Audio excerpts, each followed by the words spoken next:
The authority is today launching its public consultation as part of the Master Planning for Central Barangaroo. The online program commences with this very forum. It will follow an interactive online conversation then for 4 weeks. The program aims to engage wider Sydney in an interactive discussion with people encouraged to participate in setting the brief for the character and the experience of Central Barangaroo. As I've said, the purpose of today is to begin a conversation with you around Central Barangaroo. David McCracken, the Development Director for the Barangaroo Delivery Authority, will start that conversation rolling very shortly.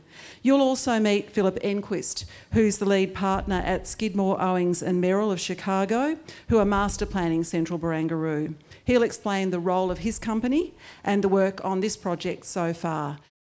Thank you all for coming. My role is to work in the authority with a responsibility primarily for Barangaroo Central Precinct, but I also have the responsibility for the arts and cultural strategy across the site, working with each of our development partners and the city. So this is a good conversation that links all of those things together.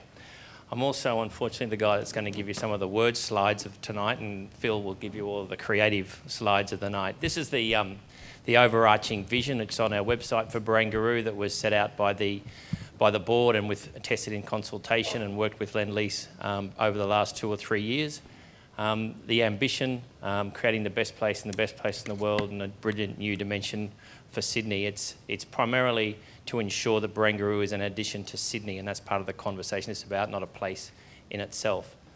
Barangaroo, as we talked about, there's the boundary line that was in question before, and this plan here, just for information at the beginning of the night, reflects the concept plan approval as it sits today. There are some things intrinsic in that. There's about height envelopes of about 30 to 32 metres in these building blocks at the moment.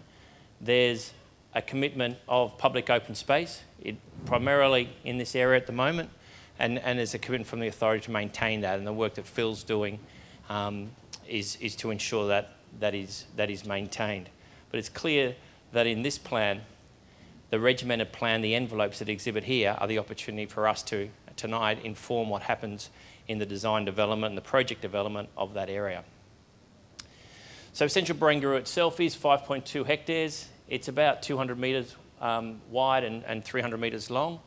It has a current of planning approval, and as you read the newspapers or the general conversation, it's the Central Parklands or it's the cultural and civic heart. But really the development approval at the moment allows for 60,000 square metres of developable GFA, which are primarily commercial-based development uses, office and residential uses, and that's a test and a challenge and evolution for us to build on today.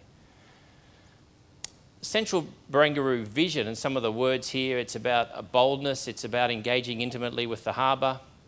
An important one here, recognised globally and loved locally. It'll probably be the most common public accessed edge of the Barangaroo project, and it will have to evolve over time in a dynamic space, delivering experiences worth sharing. So what we've done with Phil and the team in briefing the design team, and what you're not going to get tonight is a whole lot of design presentations. We're way before that stage. What the conversation tonight is about getting your comments and feedback into the elements that Phil and his team have to incorporate in the design going forward. So we've set out some of our objectives about a range of uses that are both local and international. They're going to be creating a place on the western face for the CBD for culture to thrive. We're absolutely committed to the continuation of the cultural ribbon, as was touched on before. Deliver both active and programmed events as well as passive recreational events. When it's quiet, it's got to be an important place, and when there's something on, it's got to be an important place. Allow a range of uses and development to evolve over time and maybe not be too prescriptive now. This is the last piece of Sydney's waterfront, and maybe we should be evolving for when the best opportunities of the best of class of anything that comes up with is opportune. And there is the importance that there are financial parameters around here. It cannot just be an open playground for the whole of the site, and it's balancing the financial as well as the public amenity and public return outcomes. In terms of some more specific design considerations, the connection integration has already been talked about tonight, and it's both connection integration with the Barangaroo project, Headland Park, Barangaroo South and Central itself, as well as the adjacent CBD, not CDB precincts there. Maintaining the public domain site cover, so that limit on the site cover that we've talked about, that's a commitment from the authority. Focused thinking on key public-oriented areas, their use, their character, and that's what a lot of tonight's about. You'll see some stuff on your desks, and we'll challenge you to start thinking about the character and experience that you see evolving at Barangaroo Central. And the master plan that Phil is creating is really just opportunities and a framework for design excellence by others to take place. Phil's not the designer of the whole of the precinct at this point. It's just the master plan, the principles, and the framework. So there's two things that inform Phil, and this bit here I'm responsible for, working with the authority and John and the board, in establishing the vision, principles, development strategies, an initial base case, primary and secondary uses, which I'll talk a little bit about, and it's an iterative document that at the moment is just a framework for Phil, and conversations like this and ongoing conversations like this over the next 3 to 4 months will continue to inform that. The second thing is the master plan, and it is then if you like, the creative framework that builds on the development brief. And it's not the design. You're not going to see Phil be put in the next month putting up design architecture for the project. That's not what we're on about at the moment. We will, however, test some of Phil's principles, and in about 2 to 3 months, over the next 2 to 3 months, with illustrative examples of how different people or different uses may evolve within that master plan. Phil's role is to also ensure that, the whole of site connections, the adjacent Millers Point and CBD districts, and a framework for any amendments that may be required under the concept plan. And then that master plan that we evolve will then be the subject of stage release over time. So just to introduce Phil and his team, the authority ran a very public RFP process in August through to December last year. It was quite exhaustive. We had initially receipt of applicants and then 20 formal submissions received. We shortlisted 4. They were combining both world-class talent as well as local talent, and some of Phil's local team are here in the audience tonight. And then SOM and their team were appointed in January 2013. There is a good snapshot. We filmed just a little bit of a vox pop as the guys did each of their presentations, not knowing who was going to be the successful presenter, but we just captured Phil's initial and his team's initial views on our web. It's on a video which is now on our website. You should see it because it's at the point that they made expressions and responses to our city before they knew too much about it and the prescription of maybe the development brief. So I'd like to now introduce Phil to convey some of his initial feelings about Sydney. So it's a great honor to be a part of this project, to be looking at Barangaroo Central. It's also wonderful to experience such a remarkable city. Sydney, you all are living in quite a global city. I think it's iconic for a reason, and that reason is simply that it is, I think, the most beautiful city in the world. It has incredible energy.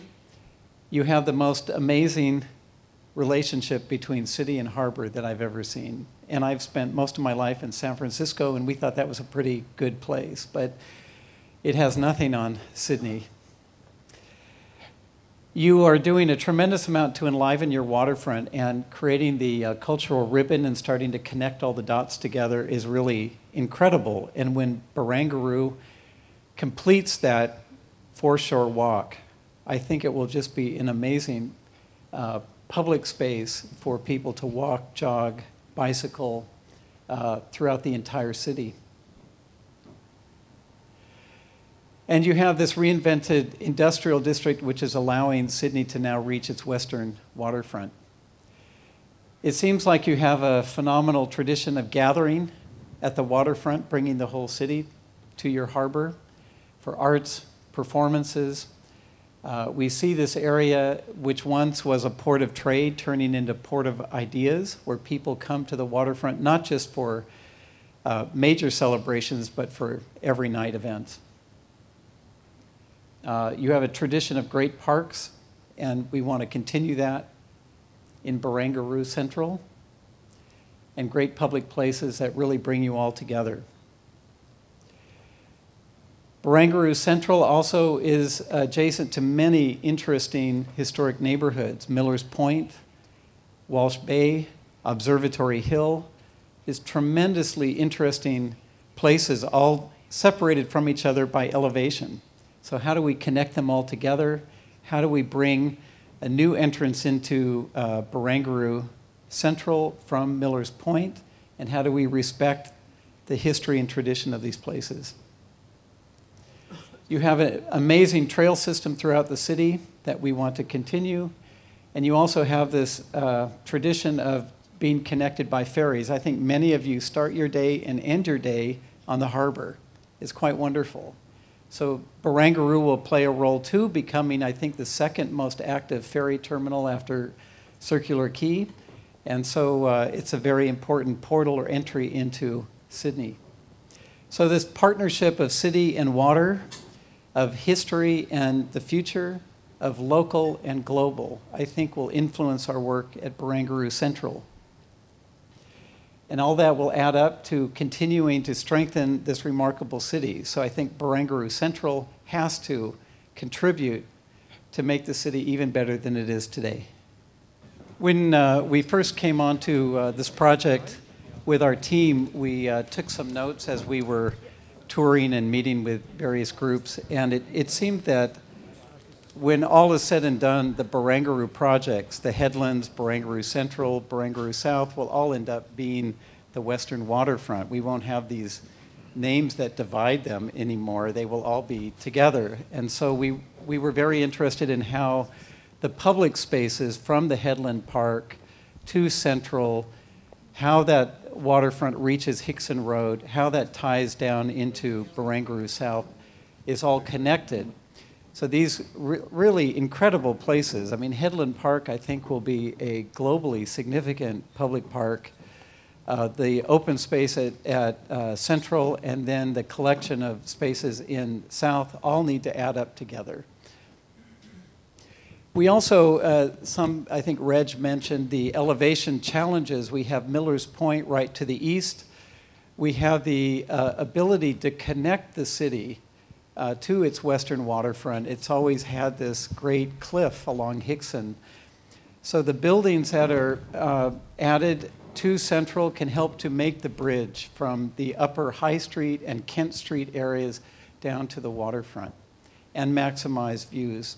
The buildings also need to stay low enough to maintain views from Observatory Hill and Miller's Point. We'd like to see roofs that are very participatory, that they are an extension of the public open space system. They can be recreational spaces for the community. They can maybe generate energy. I don't know, maybe they could grow food. They could certainly capture rainwater. But they're also going to be viewed from above. So it's important that we don't fill them with cooling towers, for example. Let's design the energy system so we don't need cooling towers. Let's have the roofs be participatory. We'd like to see a mix of uses. So as at street level, we have the retail, the restaurants. As we move up, maybe it turns into education, arts, residential, commercial office. We'd like to see a great range of cultural amenities mixed into the buildings. And because of the level change, we have sort of two ways to enter these buildings. We can come in from a high level, from the high street of Miller's Point, and we can come in from grade at Hickson Road, which makes, I think, for a very interesting opportunity for buildings. We've developed some principles that I want to go through with you quite quickly. The first is that Central is really for everyone, residents, employees, guests, and it has to be made up of a whole collection of vibrant places that are attracting people of all ages.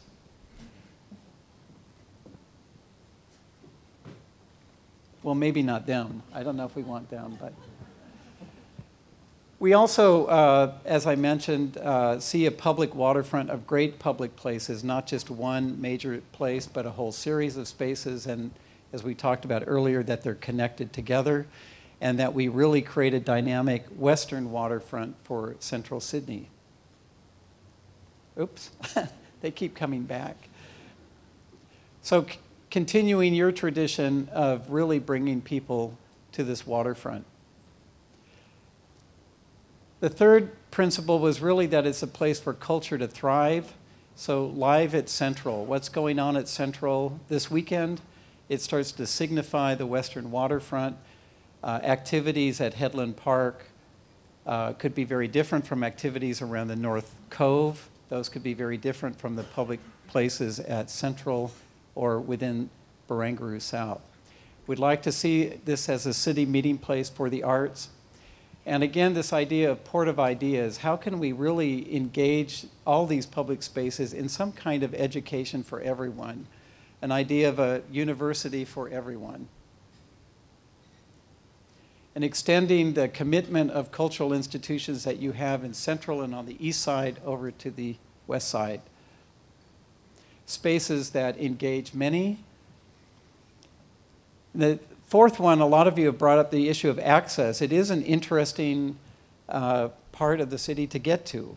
When the foreshore walk is completed, you'll be able to walk from Walsh Bay around the Headland Park. But we've been looking at how you connect from Argyle Street as well. I think one of the most beautiful streets in your city. And you can come up and then down High Street, and we could literally bridge or restore the bridge that used to be there over Hickson Road into Central. And then we've been very interested in this dark green line, which happens to be the Carl Expressway. I can't say it right. You don't say it the way you spell it.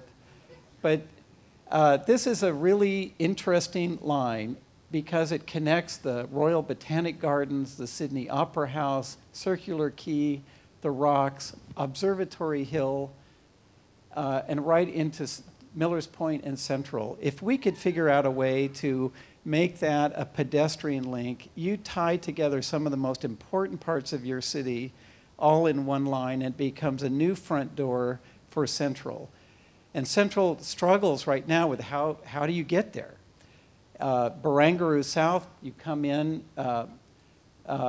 more easily, not as easy as other districts, but you have streets, and the Wynyard Station area leads you right into Barangaroo South. Headland Park, you come in from Walsh Bay.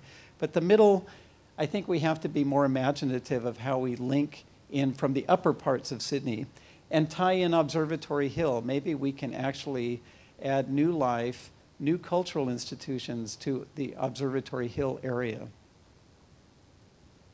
This view is standing at Observatory Hill. You know this really well. It's a delicate view to the waterfront. We have to make sure we maintain that view.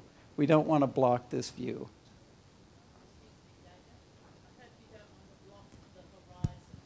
Sorry, I'll just have to let Phil complete his talk, Okay. if you wouldn't mind. The fifth principle is how we build Central of the harbor. So a palette of local materials that make sense here, landscape that makes sense here, and also a sort of commitment to sustainability that makes sense for Sydney. We know we have a new generation of landmarks coming. You had in the last century one of the best in the world with the Opera House. Before that, the Harbour Bridge. I think Headland Park will be a landmark for the city. The Hotel Tower will be a very tall landmark for the city. And I think the space at Central needs to be also a landmark for the city. I don't know what it is. Why is this in here?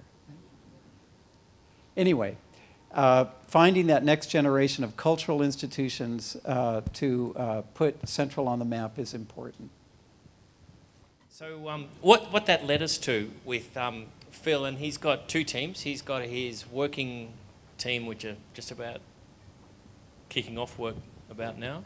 And he's got, there's a group of people over here, Jennifer Turpin, Macaulay Crawford, Mike Horn, Adam Hunter, and Yappy Anderson, who are his local team. And together they were starting to shape a picture out of all of those principles about what Barangaroo, what Central Barangaroo was going to start to feel like. And it started to reinforce the notion that what we said earlier was that Central Barangaroo is intrinsic to the public appeal and identity of our total Barangaroo project.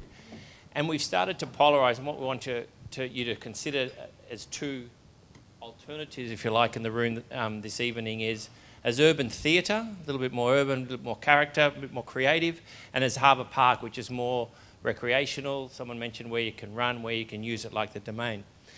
And the work that they're doing started to be, these are not going to be mutually exclusive, but tonight we just want to explore what these things mean and how you might interpret these or grow these, and what are the kit of parts that need to be delivered as in these propositions. So the SOM team came up with the urban theatre, events on the waterfront, activity, evenings events in the evenings and in the daytime, tight spaces, loose spaces, gathering spaces, built form, as well as a notion of the city's port of ideas, a very creative hub, a range of uses and industries and creative souls and businesses that are here contemplating and configuring the creative destiny of the city. Alternatively, there's another notion here which is about Harbour Park, which is more recreational, maybe more soft, maybe broader in appeal from an age perspective. Passive recreation around a waterfront, places to chill out, relax, look at the view, see the skyline, as well as an event lawn. This is Bryant Park. Prior to an event, this thing transforms from being emptier than this to a full event with big screens, etc., and stages. So these are two notions that the teams have come up with, and we'd like you to explore that now in a creative way. Deborah will take you through it. So half of you are looking at Barangaroo Central Barangaroo as urban theatre, and the other half to investigate the notion of Harbour Park.